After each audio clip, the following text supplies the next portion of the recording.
Mesdames, Messieurs, bonjour et merci de continuer à nous faire confiance en direct sur Info TV dans le cadre justement de ce programme Espace Miné. Chaque jour, lorsqu'il est 10 heures, heure du Cameroun, nous venons ici pour faire ce pourquoi nous sommes payés. Nous sommes payés pour vous donner l'information, rien que l'information, mais alors toute l'information. Ce matin encore, on ira en kiosque pour avoir la quintessence de l'information parue de ce côté. Un exercice que nous avons confié à Patrick Bala. Ce matin toujours, nous aurons également la dénonciation. Il s'agit de ces faits de société qui vous énervent. À notre niveau, nous avons le courage de le poser sur la table de débat et au finish, proposer quelques esquisses de solutions. C'est un exercice que nous avons confié à Bernardo Basson. Ce matin toujours, on marquera un arrêt pour l'instant de l'analyse. Et parlons justement de cette analyse ce jour, on essaiera de questionner une fois de plus le développement du pays, mais surtout avec un ancrage économique.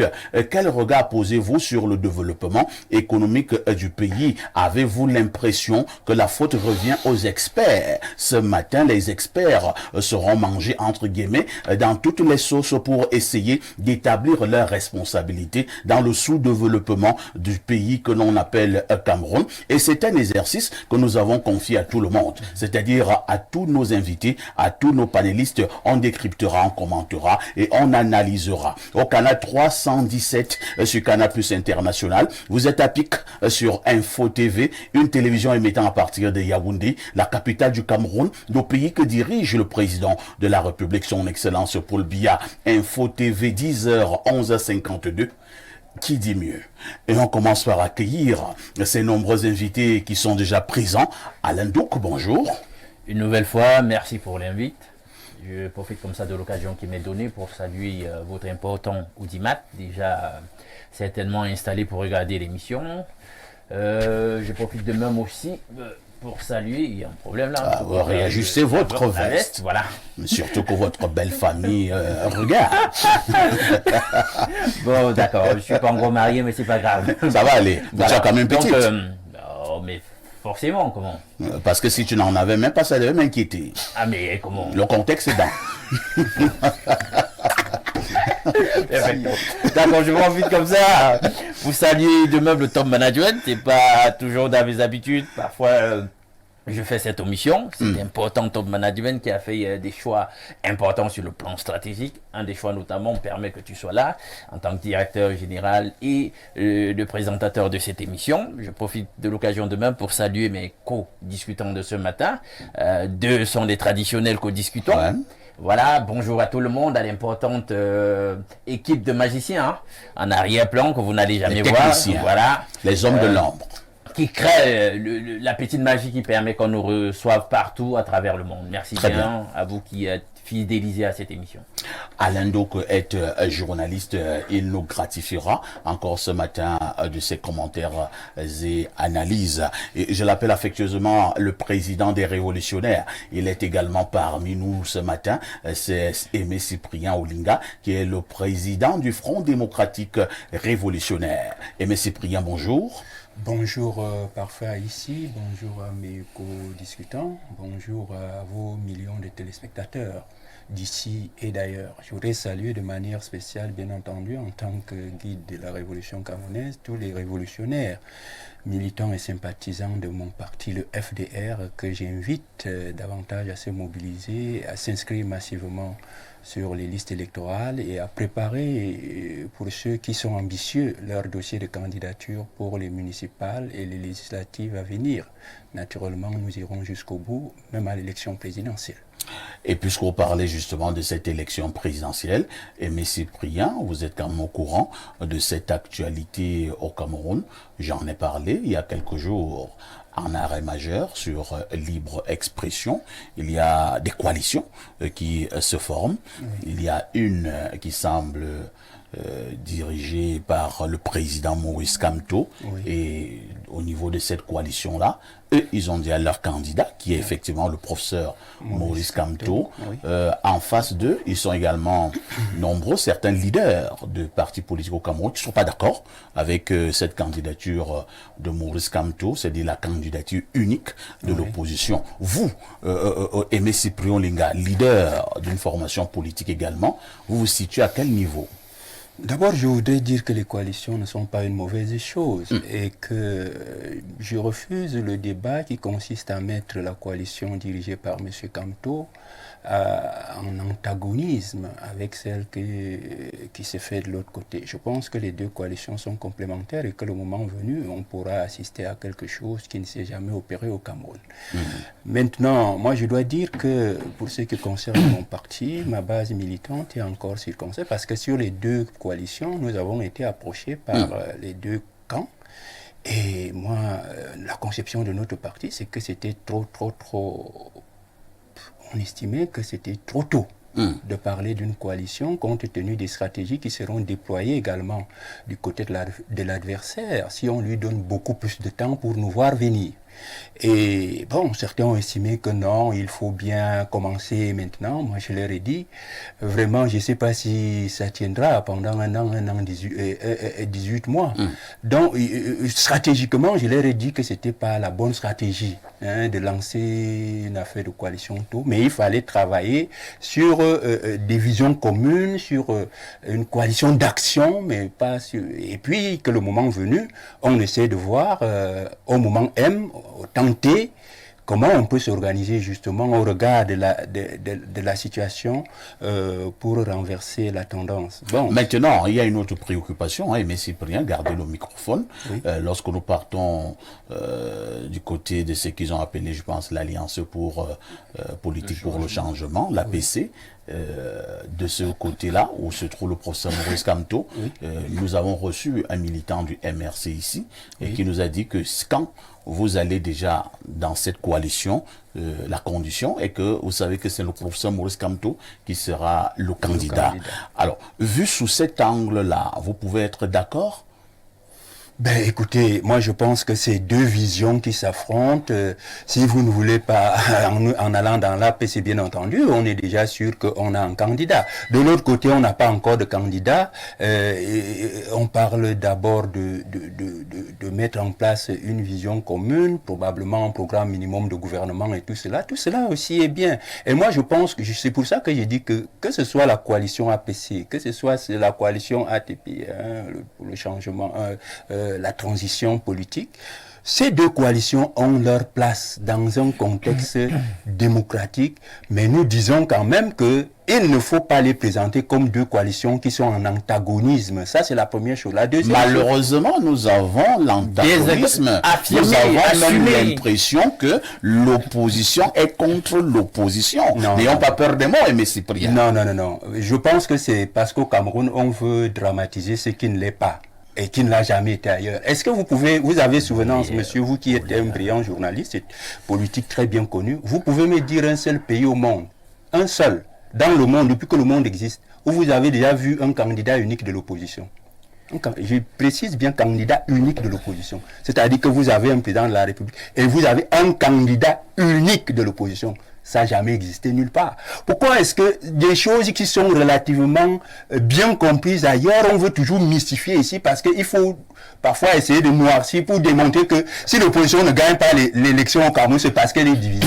En France, l'opposition est divisée en plusieurs tendances. Mais les gens gagnent les élections là-bas. Même dans certains pays africains.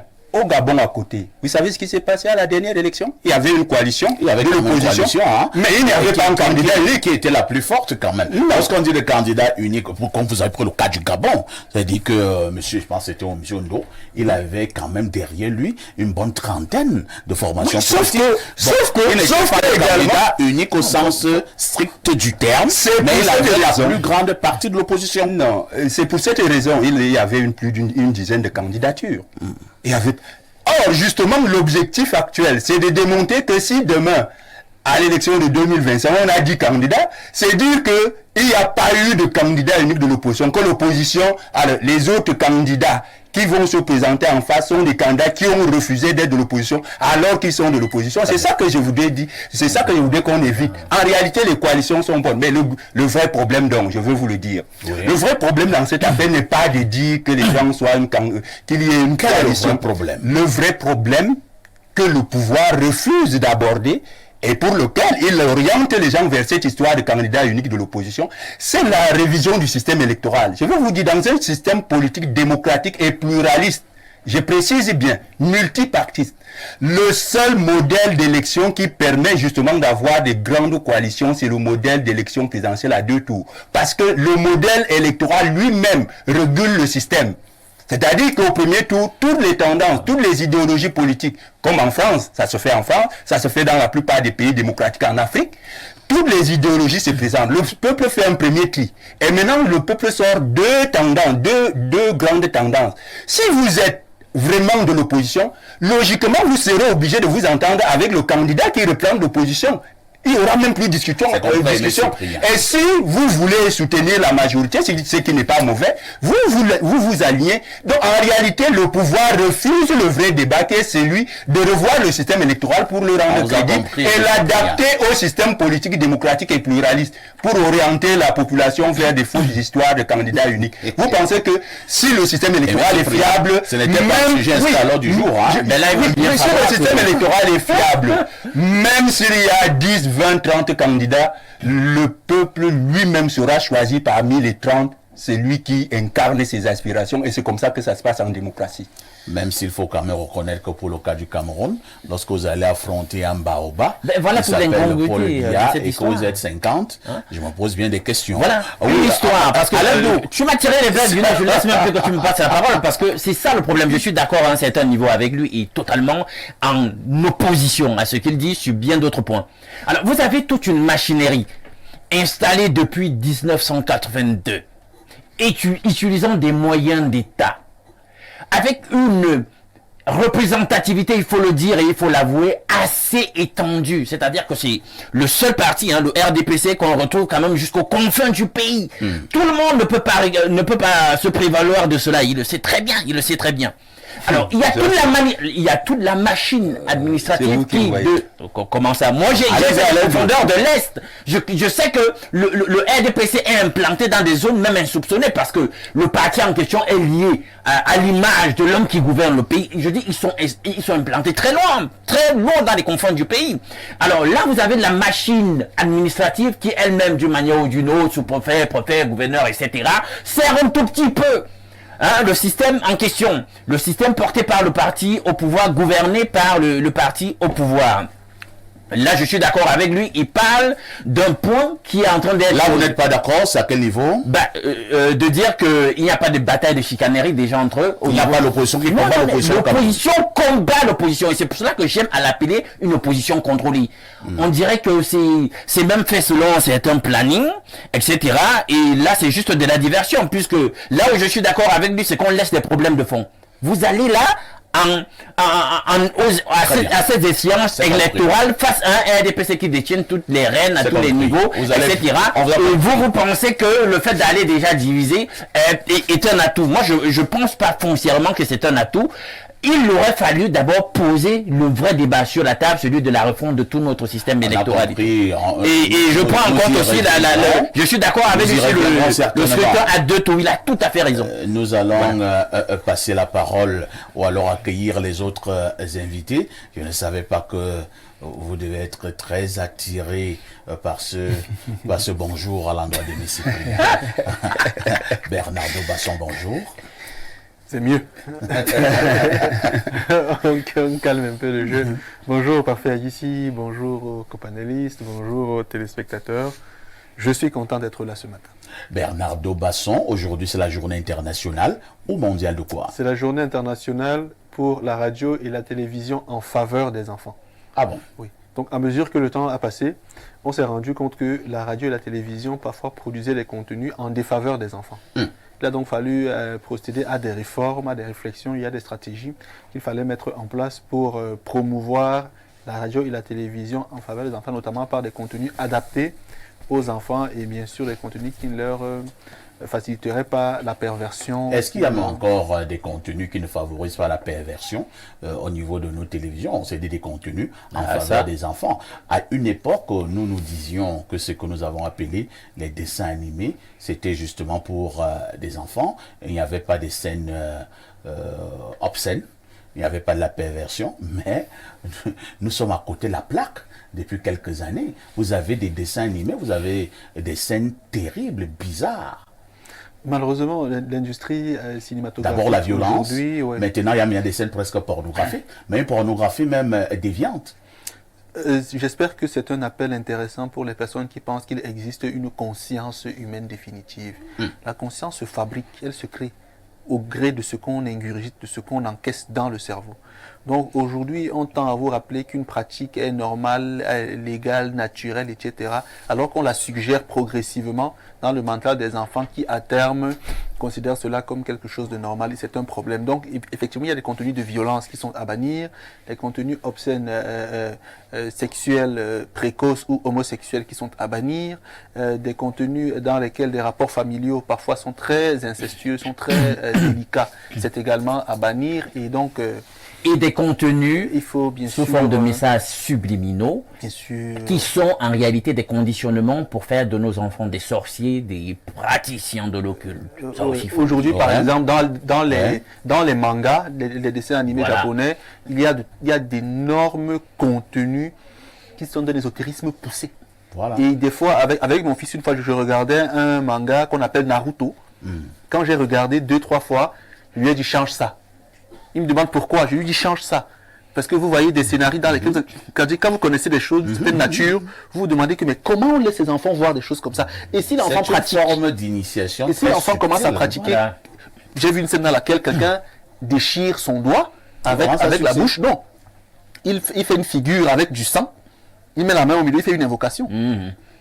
Et les enfants de 3, Et 4, regarde, 5 ans regardent Les ça. programmes comme Dragon Ball Z. Donc, et vous voyez tout que ça. c'est particulièrement délicat. Et pour vous les êtes enfants. toujours surpris qu'à 11 ans, vous avez un Dracula à la maison. Voilà, par exemple.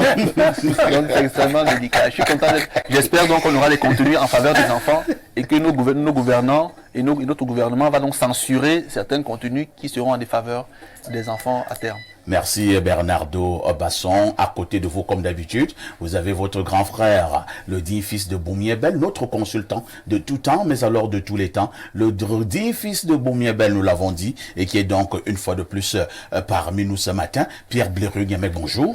Bonjour, parfait ici, merci de m'associer à ce panel. Bonjour à nos millions de téléspectateurs. J'ai un téléspectateur depuis Lomé au Togo qui fête 1 an de plus aujourd'hui. Dakou Dongzit Kwame. Nous lui souhaitons joyeux anniversaire, c'est son jour. Il est au Togo, Il est au Togo. à Lomé. Bon, il est à, ils appellent Palimé.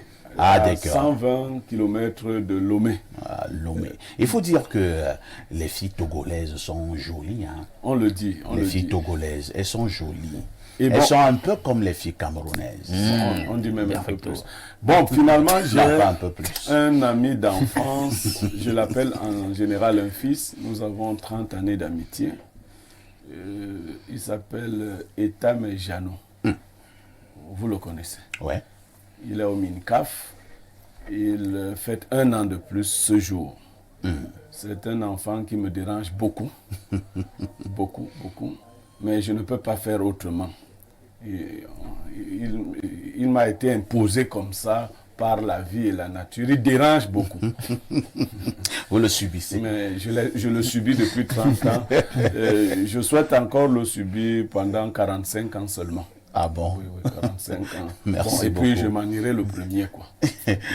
Pierre Blériot-Guémec, Jano Etam, joyeux anniversaire. vous nous délivrez la sagesse de ce matin. L'amitié n'interdit pas la contradiction, mais jamais le dénigrement. On peut reprendre. L'amitié n'interdit pas la contradiction, mais jamais le dénigrement. Ça veut dire quoi? Oui, on peut avoir de la contradiction en amitié, on devrait même, mais pas le dénigrement. Quand parfait n'est pas là, je dis non, voyez ce que vous voyez. Non, là, c'est pas l'amitié. Non, c'est une fausse La amitié. contradiction, oui, et pas. Bien oui. sûr. On n'est pas obligé On d'être n'est pas d'accord. obligé d'être toujours d'accord. Non, non. Voilà. Donc, mais humilier. Mais Humilier son ami, oui. ça, mais Oui. c'est Et pas si sur correct. un point, tu n'es pas d'avis avec ton ami, d'ailleurs, ceux qui me subissent comme ami, et il y a quelqu'un qui me subit beaucoup, le docteur Kofane, savent que mais je te mets mal à l'aise, mais je te dis à toi-même, que mon frère, toi, tu vois là, Et j'autorise d'ailleurs, j'ai même pas besoin d'autoriser, tout le monde a le droit de me dire ce qu'il pense de moi. Pas les racontards. Parce que ne dites pas de votre ami ce que vous entendez dire. On attend de vous que vous donniez la vraie version de votre ami. Si on dit de votre ami qu'il tue les gens, mais ayez le courage de lui poser la question. Moi, j'ai d'ailleurs une amie très courageuse qui m'a appelé un jour et m'a dit, Blériot, bon, tu sais, on parle trop. Toi-même, dis-moi. Est-ce que tu tues les gens? Est-ce que tu tues les gens? Parce que ça se répand. On ne vilipende pas l'ami. Et puis, elle va plus loin, dit, je te vois aussi avec des amitiés bizarres et tout ça. Est-ce que ceci ne peut pas expliquer cela? Ceci ne peut pas expliquer cela. Bon, je lui ai dit, c'est bien mon ami. Ce d'autant plus que dans une église à laquelle elle appartient, elle a vu son pasteur me chasser du corps de quelqu'un. Oh là. Oui, donc là... En pleine séance des En pleine séance, on chasse son ami. Il y a même le sort de ce corps. C'est grand comique de la République. Ok, elle m'a posé le problème. Je lui ai dit, mon ami, qu'est-ce que toi-même tu ressens? Elle me dit, non, je ne sais plus quoi. Je suis confuse. Je suis confuse. Et c'est vrai, à un moment donné. Et donc, elle m'a posé le problème, je lui ai répondu, est-ce que je tue les gens? Est-ce que je ne tue pas les gens? Mais je sais quand même que les gens meurent. Ça, c'est une évidence. Merci Pierre Blériot. De toutes les façons, j'espère que vous me donnerez cette réponse en off. Les sujets ont été proposés. Le panel a été constitué. À tout de suite pour la suite. Patrick Bala, bonjour. Bonjour Parfait ici, bonjour au brillantissime panel, bonjour aux millions de téléspectateurs que je retrouve avec beaucoup de plaisir, beaucoup de bonheur, beaucoup de joie également ce matin. Vous avez une chemise toute rouge. Oui. Rouge vif. Bien sûr. Rouge écarlate. Ouais. Synonyme de l'amour vivant. Bien évidemment. Pas bien que vous êtes un nouvel amoureux. Ou alors à l'approche de la journée internationale de la femme, vous voulez faire des fleurs aux femmes. Oui. C'est dans 2 jours. Je me situe justement... Vous allez fêter avec qui? C'est pas la fête dédiée aux hommes. Donc, je serai tranquillement à la maison. Voilà. Mais ce qui me dérange souvent est que le jour du 8 mars, il y a certains hommes qui fêtent plus que les femmes. Hein. Et bien sûr, et qui ont même le courage de se confectionner, de se faire confectionner une tenue. Tu vois, un homme sort de chez lui le matin à 10 h et il rentre le lendemain, il dit qu'il était à la fête. On dit que c'est la fête des femmes. De toutes les façons que s'il n'y a même pas aussi les hommes qui s'associent aux femmes ce jour, même les femmes même ne seront pas à l'aise. Oui, ça c'est également vrai. Lorsque vous allez justement faire le tour des différents snacks généralement c'est après le défilé. Hein. Est-ce que les femmes vont danser seules? Les femmes ne peuvent pas danser seules. Comme on dit au quartier, ça n'aura pas de goût. Voilà, quand il faudra soulever les cabas, BT cabas. Et vous savez qu'il y a certains hommes qui pratiquent à merveille certains hommes sont à l'affût. Et au rebond de toute action mal placée. De toutes les façons, Patrick Bala, c'est l'homme qui nous amène toujours en kiosque tous les matins pour nous donner la quintessence de l'information parue de ce côté. Patrick, que disent les journaux? Eh bien, parfait. Ici, les journaux de ce jour vont nous conduire du côté du journal Maison, celui de Dieudonné Mvin, Info Matin, qui parle ce jour de la carte nationale d'identité, véritable serpent de mer, vous le savez, dans notre pays. Eh bien, le patron de la police, Martin Mbarga-Nguélé, a instruit hier les délégués régionaux à la sûreté nationale, entre autres, de rappeler les termes de sa note, une note datant du 19 juin dernier, juin 2023, interdisant formellement le retrait des pièces d'identité, même expirées lors des contrôles, non sans prendre toutes mesures nécessaires pour lutter contre la corruption et les tracasseries policières sur la voie publique. Ce rappel à l'ordre du plus vieux flic au monde fait donc suite aux multiples dénonciations des usagers. Le journal Info Matin parle bien sûr ce jour des pots de vin, abus d'autorité. Eh bien, Martin Mbarga-Nguélé est en guerre contre les mauvaises pratiques. Information contenue à la page 3 de ce journal. Allons au Parlement avec Cameroun Tribune, le quotidien à capitaux publics de Marie-Claire Nana qui parle ce matin matin de cette première session ordinaire de l'année législative 2024, une session ouverte hier. Au cours de cette session, justement, la doyenne d'âge de l'Assemblée nationale, Laurentine Nkwa-Fegue, a fustigé le comportement de certains députés dont l'attitude impacte négativement le travail de la Chambre. La représentation nationale est ici invitée à plus de sérieux et d'application dans l'exercice de ses missions. Au Sénat, le doyen d'âge René Zengele a donc invité les sénateurs à œuvrer pour la paix. Information contenue de la page 4 à la page 5 de ce journal. C'est d'ailleurs la même actualité côté le jour d'Aman Mana, le quotidien bleu, qui revient bien sûr sur les dénonciations faites par l'honorable Laurentine Nkwa-Fegue. On parle d'inertie, de délation et d'absentéisme. La doyenne charge, bien sûr, la doyenne d'âge de l'Assemblée nationale a décidé donc de charger les députés. Le journal s'intéresse également à l'actualité sportive avec l'Elite One qui est ce club Fauve-Azur qui a terminé quatrième de la sous-poule B et qui doit normalement accéder au play-off qui a décidé de mener cette dénonciation et fait état des manœuvres souterraines de Victoria United qui termine 5e et donc doit disputer les play-downs. Le club de Yaoundé a saisi le président de la commission de recours sous couvert du secrétariat général de la FECAFOOT pour donner des éclairages sur ces torpillages dangereux pouvant avoir un impact négatif sur la qualification pour les play-offs. Informations contenues dans ce journal en page 5. Revenons juste en arrière avec le messager de Fopius Ndiawe pour reparler ce matin du gouvernement qui est à la barre, parlant bien sûr de ce vibrant réquisitoire contre les errements des protégés du régime. C'était hier, vous le savez, à l'ouverture de la rentrée parlementaire. Information contenue dans ce journal de Fopius Ndiawe à la page 2. Le journal parle également de l'affaire Martinez-Zogo avec le cas Martin Savon, notamment au bas de la page. Les dits et les non-dits du maire de Bibé présentés comme l'une des pièces maîtresses de ce dossier sont à lire en page 4 de ce journal. Mutation s'intéresse à l'actualité du Sénat, notamment le président de la Chambre qui n'a pas été aperçu hier à l'occasion de l'ouverture de la session de mars. Le règlement intérieur offre à penser qu'une nouvelle page pourrait donc s'ouvrir. Niat vers la sortie, c'est la grande interrogation du journal de Georges-Alain Boyomo ce matin. Parlons à présent du témoin qui revient sur cette plainte contre Ferdinand Ngongo déposée au tribunal de grande instance du Fundi. C'était le 28 février dernier.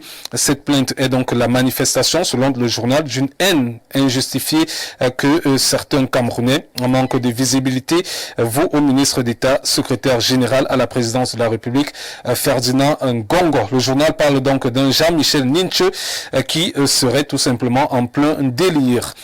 Quittons le témoin pour parler de gouvernance presse ce matin qui s'arc-boute autour de l'actualité liée à la maison de la diaspora. Henri Eyeba ici concrétise la volonté du chef de l'État. C'était au cours d'une cérémonie de remise de documents fonciers qui s'est tenue le 1er mars dernier au ministère des Domaines, du Cadastre et des Affaires foncières. Eh bien, c'est une parcelle de terrain de 2000 mètres carrés qui est donc dédiée à la construction de la maison de la diaspora. Information contenue bien sûr en détail dans ce journal. On parle des petits métiers et des grandes ambitions que génèrent ces petits métiers avec le quotidien Econews ce matin. Le combat des femmes en proie donc à la pauvreté et au chômage endémique qui sévissent au Cameroun. Les femmes font preuve d'une résilience et d'une combativité extraordinaire au quotidien pour subvenir aux besoins de leurs différentes familles. D'ailleurs, elles exercent exercent de petits métiers souvent pénibles et mal rémunérés. Reportage sur les coulisses de la détermination de ces femmes à lire dans ce journal de la page 2 à la page 3.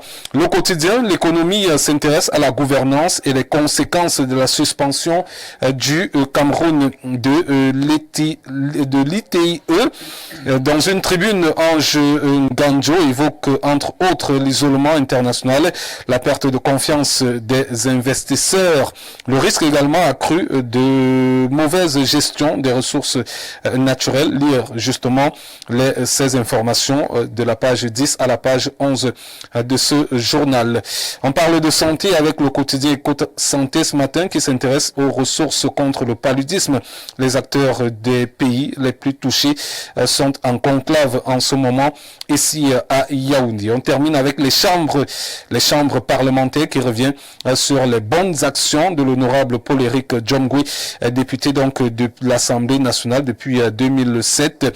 Ce membre titulaire du comité central du RDPC multiplie depuis pas mal d'années des actions salutaires en faveur de la jeunesse camerounaise et impacte justement cette circonscription du côté bien sûr de Yaoundé 2, un impact qui est très positif pour cette jeunesse qui se veut bien sûr conquérante à travers l'honorable Paul-Éric Djomgui, un soldat du président de la République Paul Biya. Des actions d'ailleurs à saluer ce matin dans le cadre de ce programme. C'est d'ailleurs avec ce journal qu'on met un terme à cette revue de presse Acte 2 sur Info Télévision. Vous le savez, la première revue de presse, c'est lorsqu'il est 6 heures et passé de 45 minutes. Là, c'est avec Théophile Vianney Biya et on réserve toujours le meilleur pour la fin. Le meilleur, c'est dans le cadre de ce programme Espace Mini par Faïs. Merci Patrick Bala pour toutes ces informations fraîches parues justement en kiosque au Cameroun. Comme d'habitude, vous ne partez pas. Vous allez nous donner le fait saillant de l'actualité qui retiendra notre attention ce soir aux 19h et aux 20h. Parfait, ici on va s'intéresser aux femmes. Vous savez que nous sommes dans la semaine liée aux festivités marquant justement cette célébration du 8 mars et on essaye de faire depuis pas mal de temps un tour, que ce soit des nominations des femmes au sein des postes stratégiques, que ce soit au niveau du gouvernement et bien d'autres. On se rend compte que les femmes sont véritablement marginalisées et minoritaires. Le pourcentage est pratiquement de 1% de femmes, que ce soit dans le gouvernement, au sein du gouvernement camerounais et bien d'autres structures. Et donc on s'interroge du pourquoi la femme n'a toujours pas cette place prépondérante au sein de ces différents postes ministériels. Il faut également dire, sans vouloir être celui qui s'oppose aux femmes, qu'on ne va pas aussi donner des postes aux femmes parce qu'elles sont jolies, pour leurs beaux yeux. Parfait. On donnera des postes aux femmes qui sont compétentes. Il y en a suffisamment. Oui. Je ne sais pas s'il y en a suffisamment, mais je dis seulement que moi je suis journaliste. Oui, il y en a Bléreux qui ne fait que me tacler. Je suis journaliste. Et depuis je ne sais pas combien d'années. Je prends seulement le cas des invités sur le plateau. Ouais. Vous connaissez la difficulté que j'ai pour avoir une femme sur un plateau de télévision? Dès que tu invites celle-là, moi je ne peux pas. Dès que tu invites, pardon. Dès que tu invites, moi je ne peux pas. Conséquence, nous avons des plateaux presque toujours, et c'est pas masculin, masculinisé, et tout, et tout, et tout. Les femmes fuient. Elles ne veulent pas. Tu trouves même une femme qui est agrégée. Tu dis, viens par là à la télé. Et dis, je ne peux pas. J'ai peur, j'ai honte, j'ai ceci. Oui, mais le pourcentage de 1%, on fait comment? 1% là, je crois que les calculs ne sont pas bien faits. Maintenant, à côté de cette dénonciation, parce que ça a tout l'air, Patrick, il faut quand même aussi dire que de plus en plus, nous avons des femmes à des postes très élevés dans ce pays, le Cameroun. Nous avons des femmes colonels, nous avons des femmes préfets, nous avons des femmes commissaires divisionnaires, et que sais-je encore, nous avons des femmes ministres, directeurs généraux. Mais combien parfois ici? Oui, en termes même de ministres, on est à 13% de femmes au gouvernement au Cameroun. Ouais. Nous sommes à 13%. Mais ça évolue. Il faut, comme Parfait disait hier encore dans les familles, si je me permets, allez-y. On privilégiait l'école des hommes. Tout à fait. Alors, en termes de pourcentage, ah ben, on va regarder tout ça. Dans les universités, quand vous allez, moi je prends le département que j'ai fait, le département de philosophie, depuis 40, 50 ans, on n'a pas plus de 10 femmes docteurs. Vous voyez? Enfin, enseignants de philosophie. Donc, il y a problème. Il y a même des départements où elles n'existent pas du tout. On leur a pas dit n'allez pas là-bas. Donc, il faut quand même leur dire aussi la vérité que aujourd'hui, même de plus en plus, elles commencent la sexualité et l'éthique. Tu auras 13 ans, 11 ans. Et ça va hypothéquer leur capacité à entrer au gouvernement. Parce qu'elles ont déjà d'autres types de gouvernement. Donc, il faut leur dire d'abandonner les activités sexuelles précoces et tout ça. Dire aux parents d'envoyer les enfants filles à l'école, c'est pas un métier comme je suis marié, c'est pas un métier. Donc il Pas faut, du tout. ainsi de suite. Cela devait être dit, et cela a donc été dit, mais en attendant, par anticipation déjà, nous souhaitons une bonne fête des femmes le 8 mars. Demain, ce sera d'ailleurs un plateau presque spécial ici, sur Espace Mine. Voilà donc que je parle. J'ai besoin des femmes pour venir parler ici demain. Justement, il faut que les femmes y soient. C'était aussi Je veux les femmes qui sont les députés, les femmes médecins, les femmes architectes, les femmes avocates. Parfait. Venez parler ici. Parfait. C'était aussi l'occasion justement pour interpeller ces femmes et dire que au lieu justement d'aller soulever les cabas demain, voilà autant de réflexions qu'il faut mener. Vous avez par exemple un plateau demain. C'est l'occasion pour les femmes justement. Moi, je sais de donner ma place à une femme demain. Par exemple, c'est l'occasion justement de. Moi, je ne veux pas qu'on se. Ce sera en face à face. C'est-à-dire, il y aura Bernardo, il y aura Blériot, et je voudrais avoir en face deux ou trois femmes. Comme Bernardo et Blériot sont là trop costauds, il faut même 3 femmes. Donc, pour avoir le match. J'ai déjà la participation, elle a confirmé, Madame Honorable Douvaouissa, donc honorable députée côté de l'UNDP, qui a déjà confirmé sa participation pour demain. Maintenant, j'ai besoin d'autres femmes. De 2 jolies femmes. De 2 autres... bon, c'est toi qui insistes. Intelligentes et jolies. Si elles sont jolies, moi, n'est pas un problème. Blériot ne m'embrouille pas. Patrick Bala, il faut que nous nous libérions. Je crois que c'est mieux pas. Le plateau. Patrick Bala, on s'est dit à demain 10h. À demain 10h. Au moment où Patrick Bala parlait, on a quand même retenu avec le très grand frère Dieudonné Mvan du journal Le Quotidien Info Matin que le patriarche, le DGSN Bargangele, va en guerre contre les mauvaises pratiques du côté de la police. Nous l'avons dit, à un moment donné, ces pratiques ont régressé, mais de plus en plus, on a aussi l'impression que les vieilles habitudes ont la peau dure. Et le délégué général à la Sûreté nationale, le patriarche Bargangele, vient une fois de plus de frapper la main sur la table. Lorsque nous avons dit cela, on va également souhaiter un joyeux anniversaire à la promotion, recrutement à la gendarmerie de l'année 2015. On les appelle les 2015 à la gendarmerie. Donc, c'était un 6 mars 2015 qu'ils sont entrés à la gendarmerie. La formation a débuté 6 mars 2024, ça fait donc très exactement 9 ans et qu'ils sont sous le drapeau, sur le vert rouge jaune. Ils travaillent avec beaucoup de dignité pour certains, même si on a aussi eu quelques brebis galeuses dans cette promotion 2015 de la gendarmerie. Mais globalement, nous leur souhaitons un joyeux anniversaire à ces éléments de notre gendarmerie nationale. Ils sont pour la plupart maintenant maréchal de logis. C'est comme ça qu'on appelle la gendarmerie. On va donc souhaiter joyeux anniversaire à Nadège Mamana, qui est maréchal de logis, actuellement au niveau de la gendarmerie. Elle est la promotion, justement, 2015. À tout de suite pour la suite. Bon retour sur ce plateau d'Espace Miné. Nous allons donc repasser solennellement.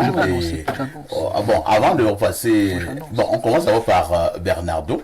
On lui passe donc le microphone pour la dénonciation de ce matin, Bernardo. Alors, avant de dénoncer, aujourd'hui, M. Niemek va faire une reprécision par rapport à la dénonciation d'hier, parce qu'il y a certains éléments qu'on nous a dissimulés effectivement et parce qu'il faut rétablir les gens dans leur honneur.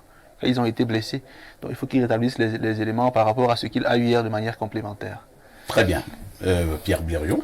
Alors, parfois ici, hier nous avons dénoncé un mauvais locataire, entre guillemets, qui s'appelle M. Mbok et qui aurait un bailleur très gentil appelé M. Minkoulou. Nous avons indiqué que M. Mbok habitait le quartier Mvogada. Comme espace minier ce qu'il est, M. Mbok a cherché mon domicile de Mvogada.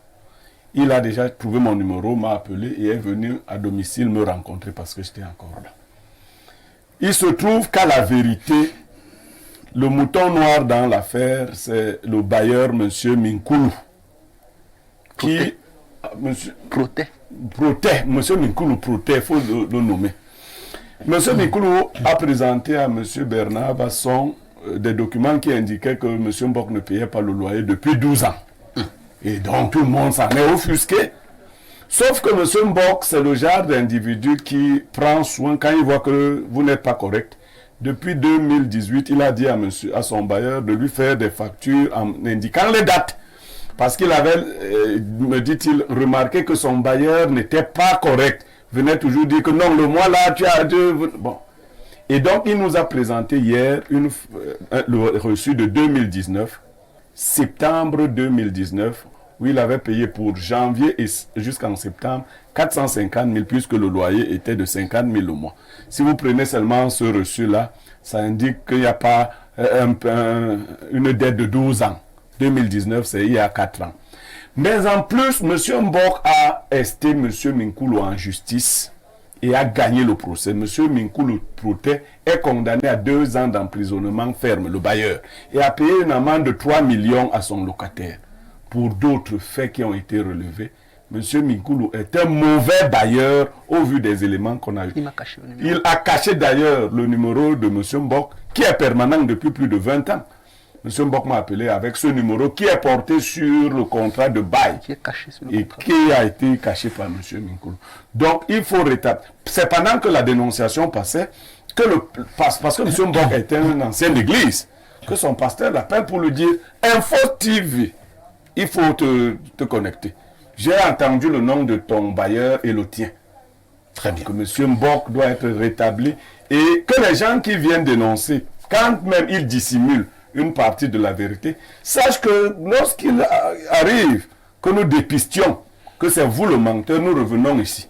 Et donc, quand vous venez, ne vous dites pas que je suis le premier à aller parler là-bas, donc je jouis de la présomption de vérité, d'accord?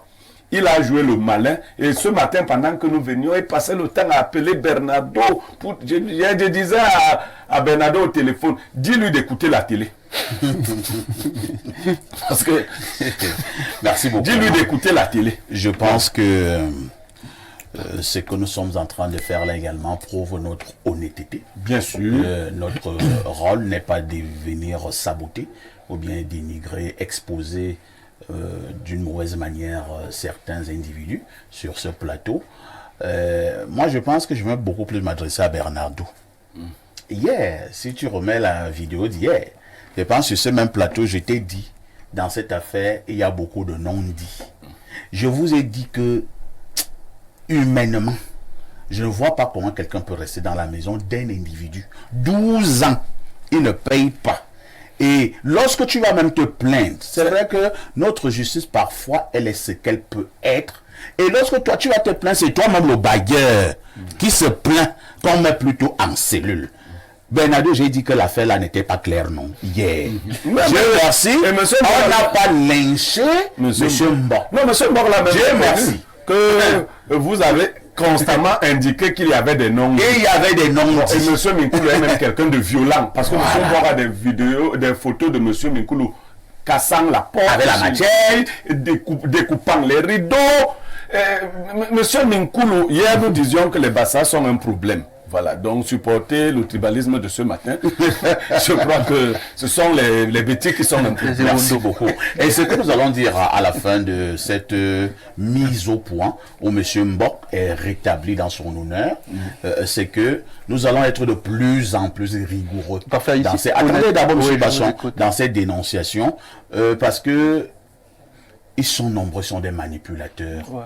Charles Ndongo me disait un jour, tu sais, petit, habituellement, tout informateur a un intérêt. Évidemment. Tout informateur a un intérêt. Quand tu passes, perfecto, perfecto, j'avais même une dénonciation. En fait, il a un intérêt. Il veut que tu ailles parler à la télé et lui pense te manipuler. Et voilà pourquoi quand quelqu'un va encore m'interpeller en route, bien m'écrire, comme ils écrivent tous les jours, dans ces histoires de dénonciation, je botte ça en touche, ben, une bouche avait pourri toutes les dents de la bouche. Vous savez ce qui est Parce particulier? que si tout le monde est comme M. Minkulu qui est un monsieur dangereux, il faut le dire, je pense qu'il faut même l'interpeller à nouveau. Il doit purger sa peine, même pour 10 ans. Oui. Et on peut lancer cette pression. On interpelle M. Minkulu. On le met en prison parce qu'il a traîné l'honneur de M. Mbok dans la poussière. Dieu merci, j'insiste. Hier, nous avons été très prudents dans les analyses. À la vérité, il y a 2 éléments ici rapidement à relever. Le premier, c'est que cette dénonciation, je ne l'ai pas reçue hier ou avant-hier. Je l'ai reçue jeudi de la semaine dernière. Et je n'ai fait que chercher le contact de M. Mbok. J'ai demandé à M. Minkulu au téléphone, M. Mbok est même témoin. Je l'ai appelé pour lui dire, je ne peux pas prendre un cas comme ça et dénoncer. Donne-moi le contact de M. Mbok, je l'appelle. Il a dit que les numéros qu'il a ne passent pas. Je suis allé chercher même sur Facebook. Et qu'il avait peur d'aller chez M. Mbok. Que j'ai pu appeler. En fait, il avait peur d'aller parce qu'il sait que la prison l'attend là. Donc, il y a cela. La seconde chose, c'est que ce genre de cas va faire en sorte que pour les vrais cas même, on n'aura plus la même énergie pour dénoncer. Mais une fois n'est pas coutume. Non, quand vous venez, retenez ça. On va faire des fouilles. Et si vous avez menti, vous voyez maintenant, Minkulu protège, son nom est déjà... Voilà, c'est lui qui aura honte par exemple, parfait, ici, je sors par là, j'ai eu un cas de la CNPS où quelqu'un m'a appelé pour me dire que ça fait 17 ans qu'il n'a pas été payé à la caisse. Il voulait que j'en parle. Mais monsieur Yemeke est au courant, je suis allé à la caisse pour donner son nom, demander pourquoi est-ce qu'il n'est pas payé. On est entré dans les machines. Inio a même coupé ce jour-là là-bas, comme Inio fait toujours la sorcellerie. Dans les machines, on a trouvé qu'effectivement, il avait reçu un paiement, il y a des soucis qu'on va régler. Donc j'ai rendez-vous encore à la caisse demain pour ce monsieur qui suit Espace Minier. Vous voyez un peu. Très Donc, bien. On travaille dans le sens de régler les problèmes et pas d'en créer de nouveaux. De toutes les façons, à tous les dénonciateurs, facilitez-nous la tâche. Lorsque vous apportez une dénonciation sur Info TV, il faut être sérieux, il faut être honnête. Maintenant, si enfin on se rend compte que vous n'avez pas été sérieux, vous n'avez pas été honnête, nous allons vous exposer. Comme nous sommes en train de dire à la face du monde ce jour, que contrairement à ce que on pouvait croire pour la dénonciation d'hier, c'est plutôt M. Minkulu Proté qui est un mauvais type. Il est même très dangereux. Donc si vous le rencontrez en route, il faut prendre vos distances. Voilà. La dénonciation de ce matin, Bernardo. Parfait. Ici, la dénonciation de ce matin a changé au dernier moment. Celle qu'on vous présente nous vient de l'Assemblée nationale, où certains élus, certains parlementaires font état de ce que la doyenne d'âge se plaint de leur absentéisme régulier. Elle se plaint de ce que ces derniers ne sont pas là, n'assistent pas toujours aux sessions et bien sûr sur le terrain sont inactifs. Sauf qu'eux-mêmes, en retour, lui font le même reproche, en disant que lorsqu'il y a des réunions, des sessions de travail, elle n'est jamais présente. Oui, elle n'est jamais présente et elle ne se montre que lorsqu'il y a des passages télé. Ah bon? Donc c'est une situation qui est très embarrassante là-bas. Elle blâme plus d'un pour absentéisme, alors que d'après plusieurs là-bas, elle est absentéiste en chef, qui ne travaille pas, mais qui tout simplement se présente quand il faut que les caméras soient là et prennent des personnes à l'Assemblée nationale. Donc voilà ce de quoi il fallait qu'on parle ce matin. Pourquoi l'Assemblée nationale, les gens sont absentéistes, qui finalement est absentéiste et comment régler cela. C'est l'Assemblée de RDPC. Et M. Friolinga, j'avoue que j'ai suivi la doyenne d'âge hier à la télévision. Elle a fait un discours musclé, hein, où elle n'a pas loupé ses propres collègues députés. Et moi, j'étais très content que voilà, une dame courageuse. Malheureusement, lorsqu'on écoute dans ces dénonciations ce matin, on est donc perdu. Et là, je vous passe la parole. Il faut avouer que moi-même, j'ai écouté avec beaucoup d'attention la doyenne d'âge dans son déroulé hier. Et dans un premier temps, j'étais plus ou moins satisfait de constater qu'il y a une prise de conscience, bien que tardive, de Madame la doyenne d'âge, parce qu'elle a posé des problèmes de bilan, elle a posé la question à ses collègues, qu'avons-nous fait 48 mois après de notre mandat. Et elle a cité un certain nombre de problèmes que la population rencontre. Sauf qu'effectivement, moi, je suis resté un peu sur ma faim Parce que premièrement, le constat, il est clair et c'est connu, c'est une lapalissade. Elle est députée d'un certain parti politique qui a la majorité absolue et même écrasante, obèse à l'Assemblée nationale. Je me suis posé la question de savoir fondamentalement, elle s'adressait à qui? Elle s'adressait quelques 10-15 députés de l'opposition, ou bien elle s'adressait à ses camarades du parti. Et je me suis rappelé qu'en tant que parti politique, c'était, à mon sens, peut-être pas l'endroit indiqué pour ce genre, parce qu'ils sont déjà membres de même parti. Elle aurait pu, dans le cadre des commissions internes de fonctionnement du parti, dire à ses collègues, ben attendez, qu'est-ce que nous faisons? Et là, ça risque de conforter justement la thèse de ses camarades députés qui disent que, bon, ben, elle-même, elle n'est pas très loin de la caricature qu'elle a voulu nous démontrer. Elle est l'exemple incarné. Elle est l'exemple même en chef de ce qu'elle a décrié. Et que, probablement, quand c'est la télé, elle vient jouer à la star pour se faire élire probablement. Et c'est en cela que moi je sais qu'il y aura les caméras. Elle vend son image. Et tout à fait, nous tous dans un premier temps, pour les naïfs, peut-être qu'ils l'ont envoyé au bon Dieu sans confession, en se disant, ah voilà une qui au moins est consciencieuse. Ouais. Aujourd'hui, nous avons la preuve qu'effectivement c'était un peu du cinéma et de la comédie. Nous pensons que le Cameroun mérite mieux que des comédiens et des comédiennes. Nous avons besoin à l'Assemblée nationale de véritables représentants du peuple, des élus qui s'échinent, qui travaillent au quotidien pour qu'effectivement, essayer d'améliorer les conditions de vie de nos populations qui sont déjà si exécrables. Elle-même, elle a parlé de l'eau potable et de tout ce qu'on a pu entendre là. Mais je pense que si en interne, dans leur parti, elle avait sonné l'alarme, les choses se seraient plus ou moins arrangées. Je voudrais dire justement pour chuter, voilà la raison pour laquelle nous avons observé qu'au Front démocratique révolutionnaire, nous avons laissé beaucoup de terrain à des comédiens. Et la raison pour laquelle j'invite justement nos camarades révolutionnaires, parce que dans notre parti, nous privilégions le patriotisme. Nous voulons des véritables patriotes, à l'instar des Oumniobe et autres qui se sont sacrifiés pour ce pays. Et tous ceux qui sont dans mon parti doivent s'aligner dans cette logique de patriotisme qui met l'intérêt de la population, l'intérêt du peuple au-dessus de tout autre intérêt. Et c'est pour cette raison que j'invite mes camarades du parti à se préparer pour que lors des prochaines élections législatives, nous ayons des candidats FDR dans toutes les circonscriptions électorales pour avoir des députés dignes et qui travaillent au quotidien. Et je veillerai moi-même en tant que guide de cette révolution pour que chaque député qui sera élu dans le cadre de mon parti aille à l'Assemblée pour servir le peuple et non se servir.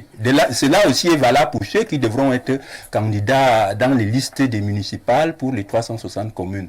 Nous veillerons à ce que nous ayons des élus qui ne viennent pas simplement faire le show des comédiens et des comédiennes. Alain Douk, nous sommes un peu dérangés là, lorsque le dénonciateur devient le dénoncé.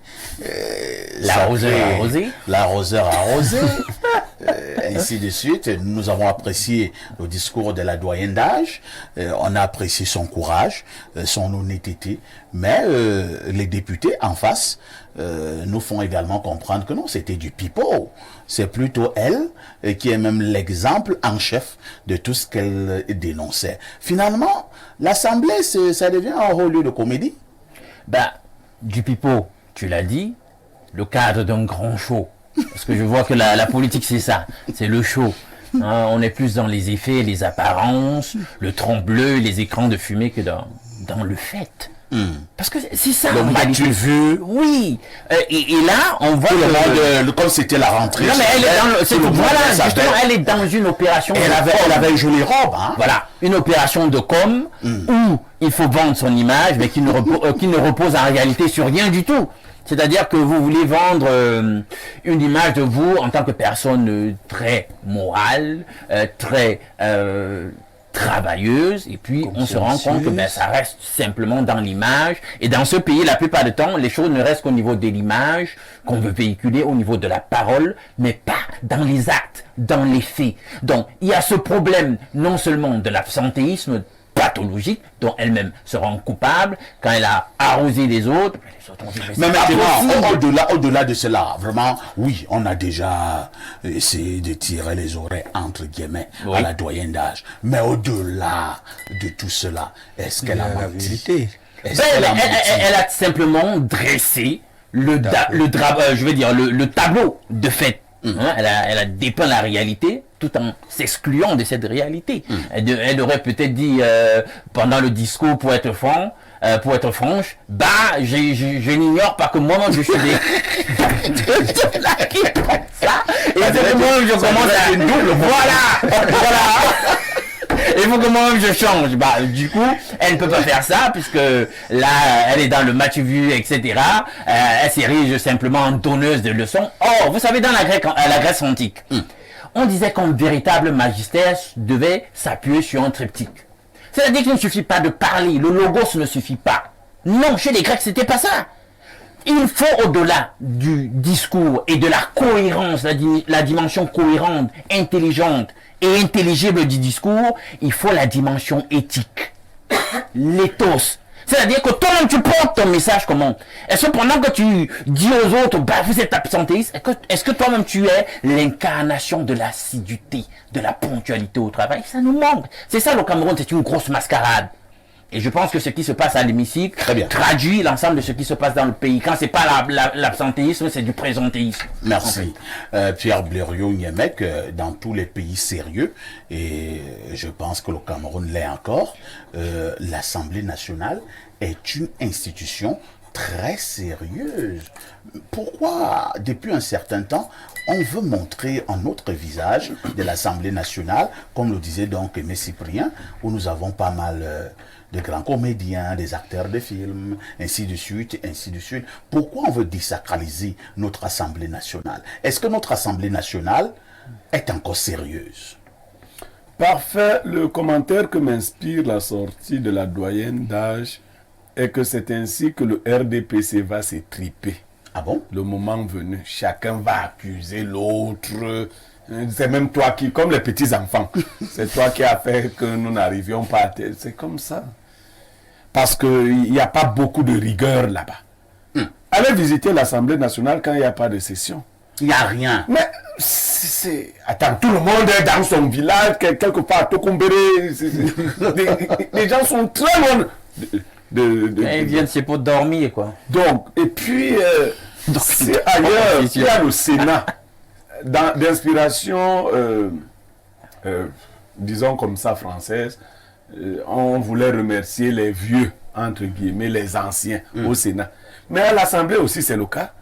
Parce que les âges aussi là-bas sont très avancés.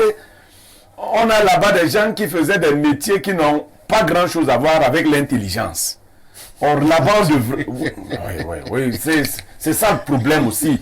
On devrait avoir là-bas des gens qui réfléchissent sur les projets de loi, de finances, des choses comme ça. Mais là-bas... des choses très sérieuses. Non, c'est des choses... Attendez. C'est ça le pays. C'est gênant. Et donc, quand vous devez faire un travail auquel vous n'avez pas été habitué, vous ne prenez aucun plaisir à le faire. Lorsque vous avez appris même de l'âge. Voilà. Vous dormez. Bon, vous, par exemple, vous aviez les fermes de poulets, des choses comme ça, pendant 50 ans. Après, on dit que vous êtes député. Bon, maintenant, député, tu demandes même au voisin que... Bon, l'affaire la même. Qu'est-ce que vous faites ici quand vous... le voisin te dit que lui-même ne sait pas. Bon, ça devient la comédie. Du coup, c'est des élèves absentéistes. Parce qu'ils vont venir faire fois là-bas. Alors, ils désignent quelques enfants là, disent que bon, faire les cabrales, faire de ça. Et puis, vraiment, ne nous dérangez pas. Donc, ça, ce n'est pas sérieux. Depuis la tête de cette institution. Bon, vraiment, il faut dire la vérité. On ne peut pas dire que c'est pareil pour le Sénat. Hein. Faut dire, voilà, on a un président du Sénat qui a disparu. Disparu comment? Mais personne ne le voit. Il faut que les gens parlent. Je crois. Je crois que quand le président Paul Biya est invisible, Le président Sénat est où? Il est où?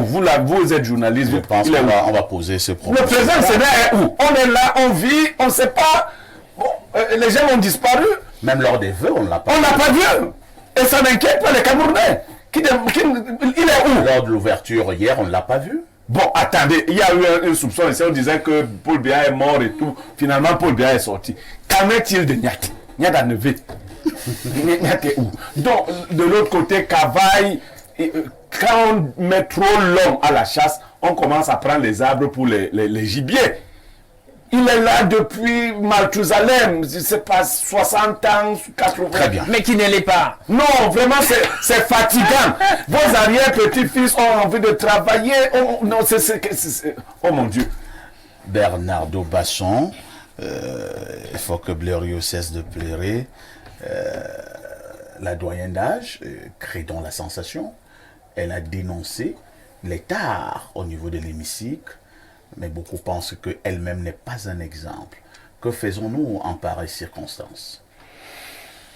À la vérité, il faut le regretter d'abord, principalement, parce que l'Assemblée nationale, c'est une institution très importante dans l'organisation administrative d'un État. C'est la représentation directe du peuple, le lien entre l'administration centrale et le peuple. Donc on regrette le fait que les personnes qui sont censées nous représenter ne le font pas correctement, et donc ça prouve à suffit qu'au Cameroun, ça ne travaille pas.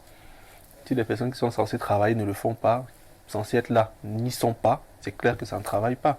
Mais pour moi, ça me conforte dans l'idée que j'ai développée depuis quelques années au Cameroun, et je l'ai déjà dit sur votre plateau, notamment l'an dernier, quand je disais qu'il ne faut pas s'inquiéter du RDPC pour bien longtemps encore. C'est tout le RDPC, c'est-à-dire on fait l'effort en public de présenter tout ce qui est cosmétique, alors qu'en interne, il y a quand même des éléments de pourriture assez manifestes. Plus loin, je voudrais également relever que les Camerounais devraient prendre cela à témoin et être conscients de ce que, tôt ou tard, après le président Biya, il y aura de l'anthropophagie à un niveau incroyable dans le RDPC. On n'est pas fort. Non, le président Biya, Les gens vont manger les autres là-bas. pour l'instant, Les le gens président- ont même déjà commencé à se manger. Ils ont même préparé dans les condiments. Ah bon. Vous mangez les autres. Pour l'instant, le président Biya est encore le seul vrai militant du RDPC. Ah bon? Oui, les autres ne sont là que pour des positionnements, pour avoir un peu d'argent, pour essayer de grappiller 2-3 choses. Avec lui, peut-être 2-3 de ses inconditionnels qui l'ont toujours suivi et qui sont très proches de lui. Mais une fois que le président Biya ne sera plus là, soit de manière volontaire, il pourra céder le pouvoir, c'est dans ses cordes, soit de manière naturelle pour des raisons que tout le monde peut deviner, on est sûr que dans ce parti, une guerre sanglante va se déclencher, les gens vont se tuer, et donc nous, on devra être stratégiquement prostrés là pour savoir... Vous lisez dans l'avenir. pour savoir comment Ça, c'est la futurologie. Hein. Une science Un futurologue. évanescent. déliquescent. Déliquescent. Donc, personnellement, j'en suis vraiment triste pour notre pays, et je crois quand même que c'est une aubaine pour nous qui espérons le changement dans ce Mais il y pays. avait quoi avant? Il y avait quoi avant? Donc, je pense que on peut le regretter, mais on doit être plus affiné aujourd'hui, plus affûté, plus armé, mieux outillé pour bien faire rester le Cameroun debout quand ces gens finiront par se manger entre eux. Donc moi, je suis pas inquiet, ça m'arrange davantage parce que je sais que bientôt, ils n'auront plus de force physique, ils n'auront plus de force intellectuelle, beaucoup auront mangé leurs propres enfants, beaucoup auront enceinté leurs propres filles et tout ça. Donc il y aura un désordre total et nous on va plonger dans la faille pour remettre le Cameroun debout. Parce que ce pays le mérite. Les Boulunganjanga. Total. Les Boulunganjanga. Pour ceux qui nous regardent en Côte d'Ivoire, hein, JJ d'Abidjan, et Boulunganjanga, c'est en langue béti au Cameroun. Ça veut dire un désordre total. Et Boulunganjanga. À tout de suite pour la suite. Avant de prendre l'instant de l'analyse proprement dit, nous allons d'abord lire les nombreuses préoccupations de nos téléspectateurs. Bonjour Perfecto, j'ai applaudi le discours de cette femme cette année, comme je l'ai aussi applaudi l'an dernier. Mais vous-même, quand une maman ment comme ça, vous ne voulez pas que les Bobda prennent le contrôle du pays, comment? La personne continue en disant, on veut même respecter les gens seulement pour leur âge, mais ils ne se montrent même pas dignes de ce respect. Une grand-mère ne ment pas et venir trahir ses complices de crimes pour se dédouaner, c'est pire que tout ça montre déjà comment chacun, après Paul Biya, va dire, ce n'était pas moi, c'était l'autre. Vivement que le grand chassement commence même, comme ils disent, et qu'il n'y avait rien avant. Bonne journée, chers voisins, et à tout votre panel. C'est Chris de Mélène qui envoie le message. Autre préoccupation, et là nous sommes au 213, c'est l'Algérie. Bonjour Perfecto, Lomuto Kamunene et Kangi Djela de la modération. J'avoue que je ne sais pas ce que ça veut dire. Concernant la dénonciation, je salue la posture de la doyenne. Moi, je pense que la doyenne a compris que ce n'est pas la quantité de présence qui compte, mais c'est plutôt la qualité qui compte. À quoi ça sert de faire des millions de réunions qui ne servent à rien plutôt qu'à la gesticulation, des one-man shows et des bruits? La doyenne a compris que l'Assemblée nationale est une scène de comédie où elle refuse de se mélanger et se présente uniquement le jour où elle sait qu'il n'y aura pas de comédie, mais plutôt les vrais débats. Ce que la doyenne a fait s'appelle de la sagesse. Un chef ne sort pas tous les jours, ou bien les jours où les enfants jouent au Ondoshi, babouche. Sachons qu'elle a de l'expérience et elle sait quand les vraies choses se passent. Un proverbe de mon village dit que si un vieillard jette ses testicules au sol, les enfants vont jouer avec. La doyenne est dans cette posture. Donc finalement, il y a des moments où on se rassemble pour ne rien faire. Au moins, il avoue ça. C'est grave, ça. Bonjour à vous sur le plateau. Émission très pertinente, surtout monsieur Alain Douk. Il est très intelligent et éloquent. On dirait vraiment, j'aimerais savoir si c'est un ancien benguiste. Alain Douk, vous êtes un ancien benguiste? Absolument pas. Je suis simplement professionnel des métiers de la voix. Outre le journalisme, je fais certains métiers de la voix qui, ma foi, ont conditionné l'accent pour qu'il devienne ce qu'il est. Voilà, je suis voix off, voilà, je fais du doublage, etc. Donc, vous faites également dans les films? Oui, justement. Je fais même, et c'est très utile aussi d'avoir une bonne voix au théâtre. Donc, j'y suis. Voilà. Salut le sac de modérateur. Juste pour vous dire que le Seigneur vous bénisse. C'est Abdou Rouka depuis Douala, du Sahel Business Company Sahel. Merci. Bonjour. Bonjour le sac de modérateur et bonjour à ton riche panel. Juste pour attirer l'attention des autorités en charge de la santé publique que l'hôpital de district des Foulanes, ça c'est mon hôpital, hein. Nous sommes à 0 mètre de l'hôpital des Foulanes. Les voisins directs. Donc ce sont nos voisins directs. Nous allons donc d'abord sauter et nous allons enquêter avant de dénoncer, surtout que j'ai peur de vos dénonciations là. Peut-être tu es allé à l'hôpital des Foulanes, tu as eu un problème bidon avec une infirmière, tu dis donc que je vais vous descendre chez Perfecto. Non, c'est terminé. Tu dis écouter la télé. Tu dis écoute Perfecto demain, ce que je vais vous faire. Non, Perfecto ne mange pas de ce pain. Et on saute. Bonjour, parfait. Il y a tout un panel. Nous sommes, mon époux et moi, très fidèles téléspectateurs d'Espace Miné et d'autres émissions d'Info TV. Vous invitez seulement les femmes députées et DG, bref, les hauts cadres, et les ménagères et commerçantes, aux cultivatrices, bref, les petits métiers. C'est Christine Hortense à Tangana, à la barrière, qui envoie le message. Oui, Christine, il faut me joindre après l'émission. On va d'abord causer. Et si tu as l'étoffe de passer sur un plateau de télévision, on va vous prendre. Espace Miné. Voilà. Sinon, il y a aussi les Amazones. Voilà. Donc, si tu peux passer sur Espace Miné, tant mieux. Voilà. Si je verrai que vous n'avez pas l'étoffe, je vais vous orienter ailleurs. Voilà. Gentiment. Une belle palette d'émissions quand même. Espace Miné, c'est un peu dur. Quand vous voyez M. Cyprien s'assoit Il sur y a des Espace femmes Miné, qui sont c'est pas le venues jeu. ici, elles ont demandé à repartir. Elles attrapent d'abord le froid, le palud, tout ça, le rhume. Bonjour El Perfecto et tes invités. Les élus du peuple absentéistes au travail sont légion dans nos pays africains. Parfois, ils dorment même dans l'hémicycle. Même en France, c'est pareil. On a vu ça à la télé. C'est Régis Linkskitter depuis Libreville qui nous envoie le message. Oui, c'était le 241. Allons au plus 39, c'est l'Italie. Qu'est-ce qu'on nous dit là? Bonjour, perfect au panel. Si on vous demande de pousser un caterpillar pour monter une pente tout seul chaque jour, vous allez cesser d'aller essayer.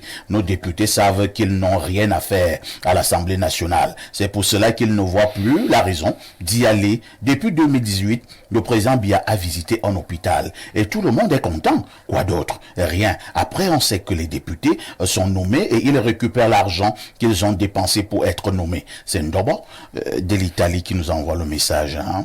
Autre préoccupation ce matin. Bonjour Perfecto, vous avez encore commencé.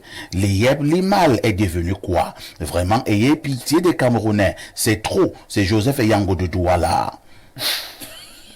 Et les deux bassins du plateau ont perdu leur langue. Je ne sais pas ce que vous voulez dire. Hein? Les mal, ça quoi voir? Moi je comprends pas. Les mal, on a parlé des mal ici? Moi, je vous parle des choses très sérieuses, que notre assemblée est en train d'aller à volo et qu'il va falloir nous asseoir pour réorganiser les choses. Vous êtes dans les choses des bars. Alors bonjour parfait et à tout ton panel. Pour rappel, depuis la chute du président Ali Bongo, il y a 6 mois, le PDG tout-puissant parti politique jadis n'a tenu aucune réunion jusqu'à ce jour. Cela illustre tout. Bonne émission à vous, Sam de Douala. Qu'est-ce que vous voulez dire par là? Que les grands partis meurent souvent avec que ce sera le même sort qui sera réservé. J'écoutais d'ailleurs l'ancien Premier ministre. J'écoutais d'ailleurs l'ancien Premier ministre, le tout dernier, d'Ali Bongo, M. Bilivinze, ce matin sur les ondes de la radio internationale, où lui-même justement est dans le sillage un peu de Madame.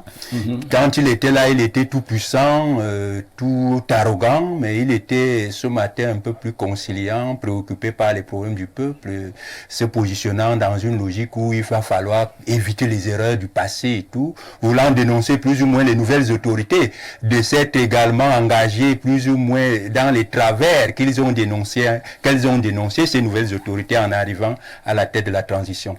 Moi, je pense qu'effectivement, ces partis politiques qu'on dit bien structurés, administrativement soutenus, ce sont des châteaux de cartes qui s'écroulent au premier coup de vent. Et quand ils se sont écroulés, il n'y a pratiquement rien pour les relever. Et le RDPC connaîtra le même sort que le PDG de M. Bongo Gabon. Vous êtes aussi dans la futurologie. Non, moi je ne suis pas dans la futurologie, mais je sais une chose comme on l'a dit ici, et d'autres le disent même d'ailleurs, ils ont même déjà commencé au sein du Sérail à se donner des coups, on voit, et nous savons que c'est le Gabon. Quand les signaux, les vrais signaux vont se faire, vous verrez, le RDP va se diviser en 1000 morceaux, chacun ira avec son petit morceau là où il voudra. Non, vraiment, prenons le thème inscrit à l'ordre du jour. Ce matin, nous vous l'avons dit en ouverture, nous marquons un arrêt pour questionner encore le développement de notre pays, le Cameroun, développement économique 100 ans qui tarde. Et ce matin, nous avons un angle tout particulier. Si ce développement a du mal à être visible, est-ce la faute des experts? Voilà la problématique. Et je vais d'abord passer la parole à Pierre Blériot. Pierre Blériot, définit-nous les mots durs. Et pour le cas d'espèce, nous avons le développement. Nous insistons. Ici, nous parlons beaucoup plus du développement sur le champ économique. Maintenant, est-ce que c'est la faute des experts? Qu'est-ce qu'on comprend par là? Mais parfait, vous avez déjà circonscrit le concept. Vous avez dit que nous parlerons du développement sur le plan économique. Alors que les philosophes ne viennent pas nous dire le développement mental a fait que... non, on a dit économique. Mais le développement économique s'assimile à la croissance. Ouais. C'est-à-dire qu'il y a... Chez les économistes, c'est les chiffres qui parlent. Vous pouvez ne pas bien manger, on dit que votre pays est développé. C'est-à-dire qu'ils ont mis sur pied un certain nombre d'éléments qui permettent de dire... Et là, ils appellent ça les indices de développement. Ils ont quand même ajouté quelque chose d'intéressant, l'IDH, c'est-à-dire l'indice du développement humain. Le développement, donc, c'est un ensemble intégré qui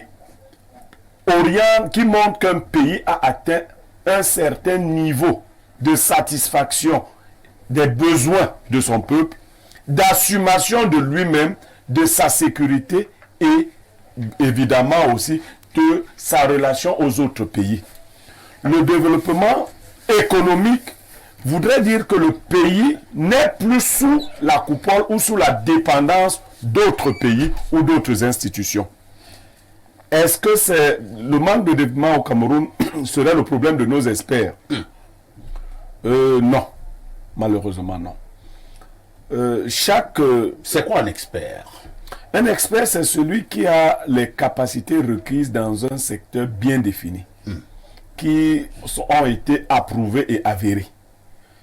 Chez nous, le développement économique du Cameroun repose sur les ministères sectoriels. Et notamment au Cameroun, on a 3 grands ministères qui devraient impulser le développement. Nous avons, en fait, les gens qui gèrent notre économie. Nous avons le ministère des Finances. Oui. Nous avons, ils ont appelé ça le ministère du développement rural. Nous avons même le ministère de l'économie. Oui, l'économie, les finances. les pactes. Voilà. Mais Le ministère de l'économie, la planification et de l'aménagement du territoire. Voilà, c'est à fait. Alors, ces gens se sont choisis leurs propres experts. Et ils suivent les lignes qu'eux-mêmes ont définies. J'aime vous dire que depuis plus de 10 ans, 2 ministres se partagent l'économie et les finances. Ouais. Quand l'un va là-bas, c'est eux qui nous ont défini les grandes stratégies du développement. Ils ont même souvent été de grands donneurs de leçons. Mais sur le terrain, nous nous sommes rendus compte que quand ce n'est pas des projets qui ont foiré, Les éléphants blancs. les éléphants blancs comme les autres le disent, c'est souvent des projets qui n'ont pas été bien maturés. Parce qu'on a l'impression que la qualité d'expert qu'on se choisit dans ces milieux ne répond pas à la réalité qui est la nôtre. Le plus important étant les effets d'annonce. Que d'effets d'annonce. Le DSC, le document. Voilà, quand on n'est plus là. Le document pour la croissance Et l'emploi. Ensuite, on a créé un autre concept. On va de concept en concept, mais l'efficacité n'est pas visible. Merci Pierre Blériot. Aimé et Cyprien Olinga. Selon vous, quels sont les grands freins au développement quand on parle d'un pays qui s'appelle le Cameroun? C'est ce que je voudrais embrayer, là où Blériot s'est arrêté, pour dire effectivement que c'est notre élite gouvernante qui est la source de notre sous-développement. Ah bon? Ah oui, pratiquement à 80%. C'est vrai que les experts, entre guillemets, peuvent avoir une toute petite responsabilité, mais elle est infime. Parce que quand on parle d'experts... Pourquoi vous voulez dédouaner les experts? Puisqu'on nous a quand même fait comprendre tout à l'heure qu'un expert, c'est quelqu'un qui a quand même des compétences avérées dans un domaine bien précis. Alors, nous parlons du développement économique d'un État qui donne les grandes orientations. Je présume quand ça devrait être les experts. Non, ce sont les autorités politiques. Voilà. Malheureusement, c'est la réalité, que ce soit au Cameroun ou aux États-Unis. C'est le politique qui fixe le cap. Maintenant, les experts sont là pour matérialiser. Mais est-ce que les experts sont mis à contribution dans la matérialisation des politiques publiques qui sont même définies au Cameroun? Encore que, Blériot l'a si bien dit tout à l'heure, les experts que eux ils choisissent, sont-ils les véritables experts? Ont-ils la maîtrise de la science et la technologie nécessaire?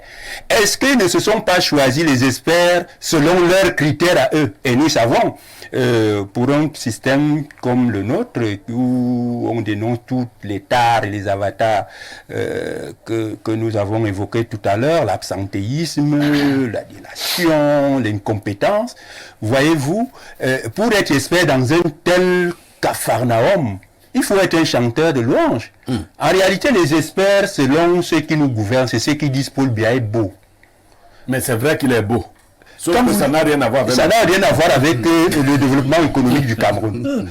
Ceux qui disent qu'il est même jeune, qu'il est même Dieu.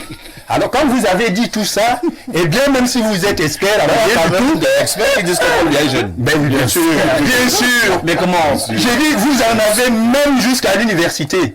vous verrez des experts là-bas que leur expertise est fondée également dans la fabrication des néologismes, c'est-à-dire de nouveaux mots pour magnifier, n'est-ce pas, le patriarche. On va vous donner tous les noms nécessaires au président de la République. Et vous verrez que c'est ce genre d'experts, entre guillemets, n'est-ce pas, qui sont régulièrement nommés, qui occupent des postes de responsabilité. Et ceux qui ont la maîtrise de la science et de la technologie sont ostracisés parce que pour la plupart, quand ils vous diront que ce n'est pas comme ça qu'on peut manager un pays, si on veut s'arrimer à la modernité comme les autres, on leur dit, ah voilà, vous êtes opposants. D'ailleurs, on vous soupçonne déjà d'être avec Olinga, les révolutionnaires là. Et là, vous êtes ostracisés. Et nous disons donc que la responsabilité de notre sous-développement est en premier lieu due à cette élite gouvernante que nous avons, qui est non seulement incompétente elle-même, mais qui est corrompue à la limite extrêmement d'ailleurs, et qui semble s'orienter vers une prédation, c'est-à-dire que tout ce qui compte pour ces gens, c'est se remplir les poches, et puis s'enrichir toujours. Donc, moi, je voudrais dire que les experts de notre pays, l'expertise, c'est comme un instrument.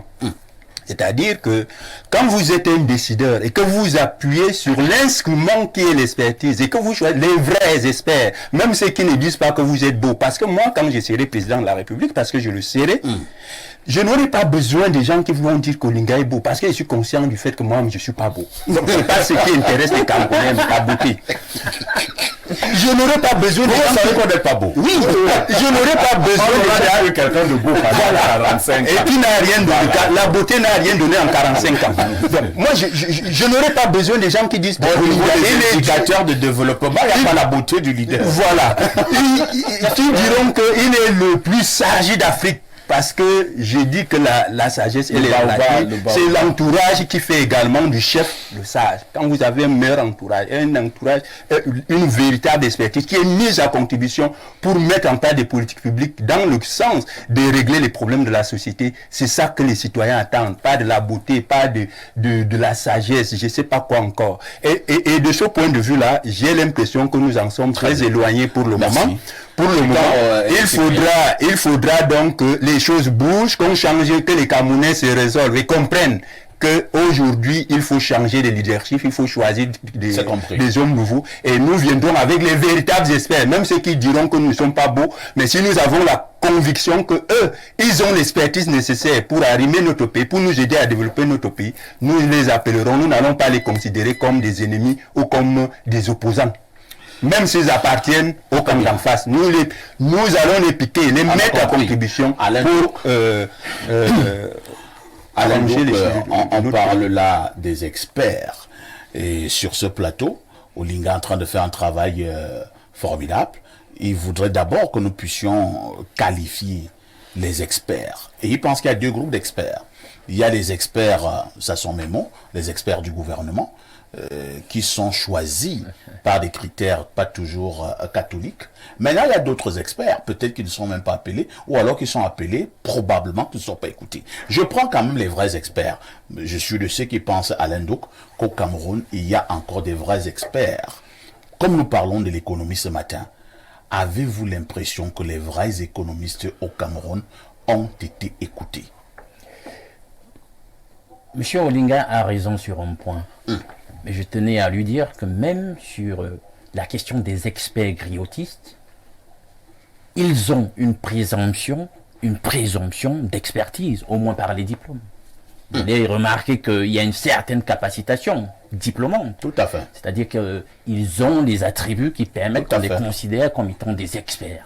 Alors, à la question de savoir, le développement au Cameroun tarde, est-ce que c'est la faute aux experts? Oui et non. Non et oui, pourquoi? Oui, pourquoi? Parce qu'en réalité, il le disait tout à l'heure, le développement économique est tributaire de la vision économique, de la vision politique, de politique économique. C'est-à-dire que c'est le politique qui doit concevoir une vision, veiller à l'implémenter. Donc, et quand vous êtes politique, vous devez donc avoir vous-même déjà un certain nombre de compétences politiques, stratégiques, managériales. Est-ce que je me fais comprendre? Qui vous permettent donc de bien manager votre vision politique. Il y a 4 fonctions fondamentales qui sont essentielles lorsqu'on dit qu'on veut manager n'importe quel type d'organisation, nous le savons, il faut la planification, il faut l'organisation, il faut l'impulsion, il faut le contrôle. C'est les 4 grandes fonctions fondamentales de management de toute forme d'organisation, de toute forme de structure et même d'un pays sur le plan politique. Alors, quand déjà vous, qui êtes supposé être sur le plan politique un expert, parce qu'on ne doit donc pas prendre le pays et on le remet entre les mains de n'importe qui, vous devez avoir donc les compétences qu'il faut. Et on se rend donc compte que vous vous biaisez sur la planification. Vous ne savez pas organiser. Organiser, c'est savoir déceler les compétences. Voici l'homme qu'il faut à la place qu'il faut. Et être capable de faire des choix objectifs, des choix éthiques, des choix neutres. Et ça, c'est peut-être ça le problème dans ce pays. On connaît qui peut faire quoi, mais on ne met pas les hommes parfois qu'il faut où il faut. Et le relevait tout à l'heure, pourquoi? Parce que, écoutez, s'il n'est pas de ma chapelle politique, s'il ne tient pas le discours que je veux, s'il ne louange pas, s'il n'est pas loyal, entre guillemets, s'il n'est pas un turiféraire, fait de loyalisme. Oui, monsieur. Il faut être loyal. Qu'est-ce qu'on mettait même dans votre loyauté là? Mais attends, le gars loyal, c'est le gars qui, il ne conteste pas ce que vous dites. Le gars soumis. Il est toujours soumis. Oh, le mot. Je l'ai utilisé là, quelque part dans un écrit récent. Donc au Cameroun, un écrit qui sera égale soumission. Mais c'est ça, mais quand on voit le culte de la personnalité, vous n'avez pas vu qu'au pays, le culte de la personnalité est beaucoup trop poussé? Mais moi, je suis trop agacé d'être dans un pays où on traite un homme comme s'il était une divinité. Mais c'est trop ça. Hein? Vous avez un truc à dire, vous n'allez pas le formuler sans nommer la personne, je sais pas moi quoi, ou le nom de je sais pas moi qui à chaque fois. Comme l'a dit tel, de tel ou tel qui a fait. Vous devez le citer. C'est-à-dire que vous avez une phrase de 400 mots, il faut citer son nom au moins 200 fois. Donc voilà le genre de pays que nous avons construit. Donc il y a un certain arbitraire. Allez chuter. Et maintenant donc, au niveau de l'impulsion, il faut savoir impulser les hommes, leur donner les moyens qu'il faut, les moyens stratégiques, les libéralités, les moyens financiers qu'il faut pour qu'ils mènent à bien le développement. Et maintenant au niveau du contrôle, il faut savoir contrôler, veiller à ce que les charges qui ont été confiées aux gens, est-ce qu'ils arrivent effectivement à atteindre leurs objectifs, sanctionner, etc. On est dans une espèce de Capharnaüm, une espèce d'écosystème où on est à volo, où vous vous rendez compte, on a présenté sur le plan juridique des preuves que tel a fait ci ou ça, et les culpabilités sont établies, mais on n'a puni personne. Où est le contrôle? Où est la sanction? Ça devient très compliqué, Alain Douk. Bernardo Basson, qui vous a écouté avec une attention soutenue, va donc prendre la parole. Bernardo Basson, nos experts au Cameroun ont-ils été corrompus par la politique et même surtout par le politique? Minimalement, oui. Maximalement, ils ont été complices. En 2003, dans notre pays, des experts se sont assis et ont produit un document stratégique pour la réduction de la pauvreté. Cela signifie qu'il y a 20 ans au Cameroun, on ne pensait pas encore au développement. On pensait d'abord à sortir de la pauvreté, qui est une aberration déjà de façon cohérente. Entre 2003 et 2007, ce document semblait rappeler que le taux de croissance économique au Cameroun était de 3,32% environ, donc sur les 4 ou 5 années. Et puis en 2008, on a abouti à ce que vous connaissez, document stratégique pour la croissance et l'emploi. Ce document qui, à mon sens, est peut-être bien rédigé, mais mal orienté. Parce qu'il a semblé vouloir faire du Cameroun un pays qui va se développer en touchant à la fois tous les secteurs d'activité au même moment. C'est donc ce qui a conduit à ce que le Cameroun, à un moment donné, lance 50 projets au même moment pour soi-disant préparer le développement. Les grands pays ont des projets fixes autour desquels s'articule principalement leur développement économique et d'autres secteurs annexes qui viennent juste le renforcer. Le Cameroun aurait par exemple pu s'appuyer sur l'agriculture ou sur le pétrole ou encore sur la technologie. Je prends un exemple comme ça. Sauf que chez nous, on a voulu tout ramasser au même moment, en faire des méga projets au même moment, à tel point que les législations qui en ont découlé n'ont pu être que bancales et maladroites. Et donc, aujourd'hui au Cameroun, nos gouvernants ne peuvent pas venir ici et vous dire que dans 25 ans, ce pays sera économiquement développé parce que nous aurons misé notre travail sur tel secteur principalement. Ils viendront toujours saupoudrer en disant on a fait ci, ça, ça dans tel secteur, ce qui ne conduit pas à terme à avoir une croissance réelle, puisque les pesanteurs sont tellement lourdes que on ne pourra pas vraiment se déployer. La plus importante des choses ici à relever, c'est que le Cameroun reste encore un pays, entre guillemets, contrôlé. Et les pays contrôlés ne peuvent pas véritablement prospérer économiquement. Les pays qui prospèrent sont ceux qui ont des rapports, des discussions, pas des situations de domination. On est encore contrôlé par la monnaie. Donc certaines activités économiques qu'on va vouloir vraiment déployer auront à un certain moment des lourdeurs qui vont les retenir, notamment le secteur de l'énergie.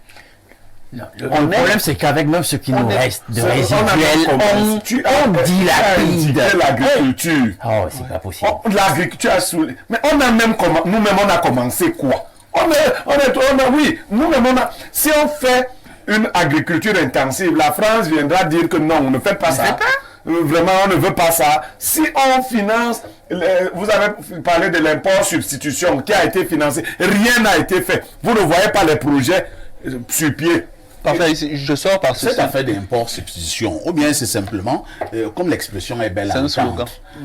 Parce que depuis un certain temps, on a un import substitution. Non, le secret en Afrique francophone. Voilà les gens. Tuer quelque chose. Voilà les gens en réalité. Un concept. Voilà les gens en réalité qui sont en situation de tension de trésorerie. Et ça, c'est très grave, vous le savez bien. L'argent, c'est le nerf de la guerre. Qui passe le temps à endetter le pays au lieu de chercher des ressources en endogène pour propulser le développement. Vous pensez donc qu'ils vont procéder à l'implémentation de l'import substitution comment? Ils ne pourront pas, pour la seule raison que pour faire implémenter l'import substitution, le synonyme, ça veut dire qu'il faut dynamiser le système industriel du pays. Il faut en créer, il faut le dynamiser, il faut le promouvoir. Vous allez donc promouvoir avec quoi? Quand déjà vous êtes là en tension de trésorerie, les choses les plus basiques, vous n'arrivez plus à les payer. C'est industrialisé que vous allez faire. Fini mon temps de parole, pardon. Allez-y, Bernardo, chuter en une minute. Alors, je disais, pour impulser le développement économique, il faut trois choses qu'ils savent mieux que moi. Un, les dépenses réelles pour l'investissement. Les secteurs dans lesquels il faut investir. Pour, deuxième chose, doper la production, créer la richesse. Et à la fin, améliorer les conditions de vie, avoir un niveau de vie plus élevé et avoir un pouvoir d'achat plus élevé. Sauf qu'au Cameroun, parfait ici, on s'endette à hauteur de beaucoup d'argent. L'argent pris dans le cadre des dettes pour les investissements est utilisé pour autre chose et on rembourse les dettes alors qu'on n'a même pas encore commencé à utiliser réellement l'argent de la dette qu'on a pris. Donc je vous prends 100 000 pour construire la route. Je commence à vous rembourser les 100 000 que j'ai pris, alors que je n'ai même pas pensé le projet de route. Lisons d'autres messages ce matin.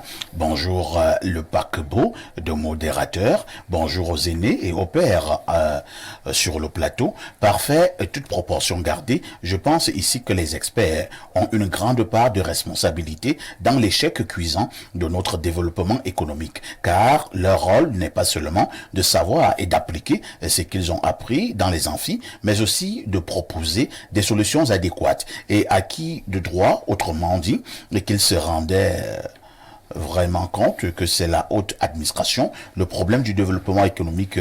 Alors, ils devraient proposer d'autres solutions au peuple afin de contourner cette administration. Mais hélas, autre préoccupation. Bonjour, parfait. En 10 ans, l'économie de la Côte d'Ivoire, qui était avant au même niveau que celle du Cameroun, s'est développée et à présent, elle vaut celle de notre pays et celle du Sénégal. Par conséquent, il nous faut changer de paradigme et revoir notre système de développement au Cameroun. C'est Jean-Claude qui envoie le message. Autre préoccupation, bonjour à toi, la sauce jaune poulet de la modération. Ouais, nos dirigeants sont mauvais. Il y a un expert économiste sur la chaîne d'en face qui pleure chaque jour pour le consulter. À qui l'économiste dont vous parlez, j'étais le premier à l'amener sur les plateaux de télévision.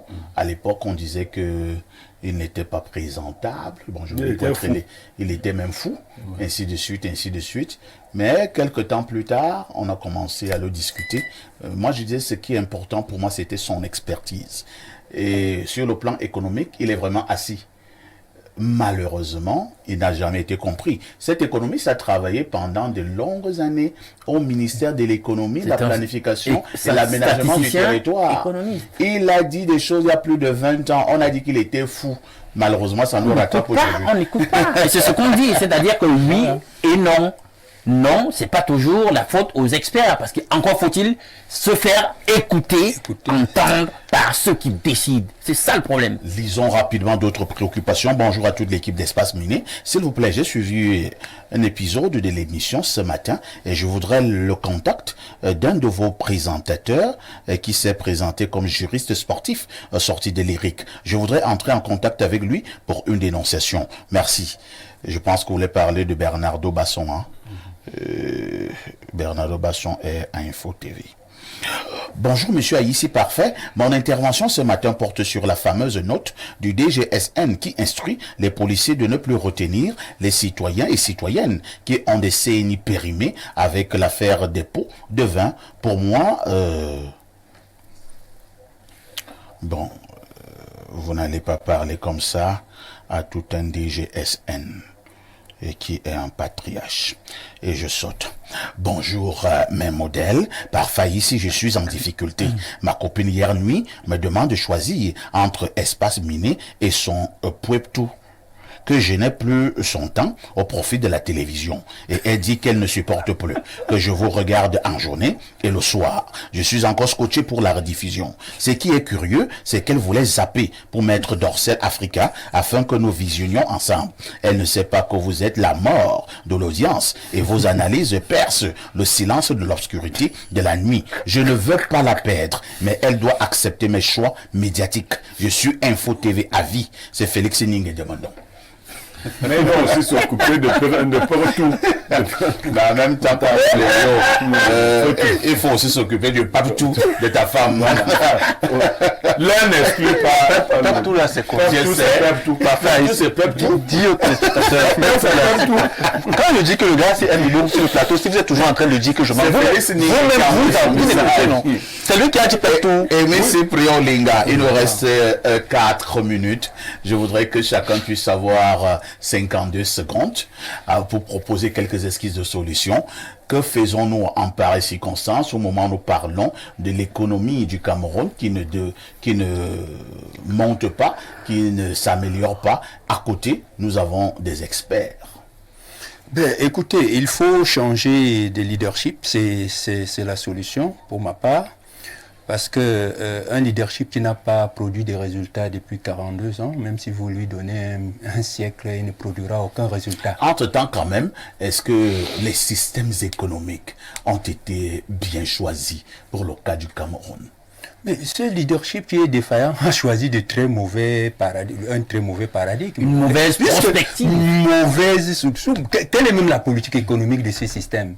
C'est de la navigation à vue. Quelqu'un vous a parlé tout à l'heure de planification. Un bon système est un système qui obéit à un cadre stratégique. À l'époque, il y avait ce que on appelait les plans quinquennaux. Ça donnait la visibilité, ça permettait le contrôle, ça permettait justement l'évaluation. Mais quand vous avez des politiques à la petite semaine, où on entend des choses, on vous dit aujourd'hui c'est le document de stratégie pour la lutte contre la pauvreté, enfin pour la réduction de la pauvreté. Après on vous dit stratégie quelques années après, document de stratégie pour la croissance et l'emploi. Et il y a bien notre document. Et maintenant, aujourd'hui, on a même encore abandonné le fameux document pour vous dire stratégie SND 30. Ouais. Mais on n'a jamais évalué le premier ni le deuxième. Non, mais il était un échec. Et pendant que nous disons effectivement que ces documents-là, ces histoires des documents de stratégie, que ce soit celui contre pour la réduction de la pauvreté ou la création des emplois, que c'était des documents qui n'avaient rien à voir avec une véritable politique stratégique économique.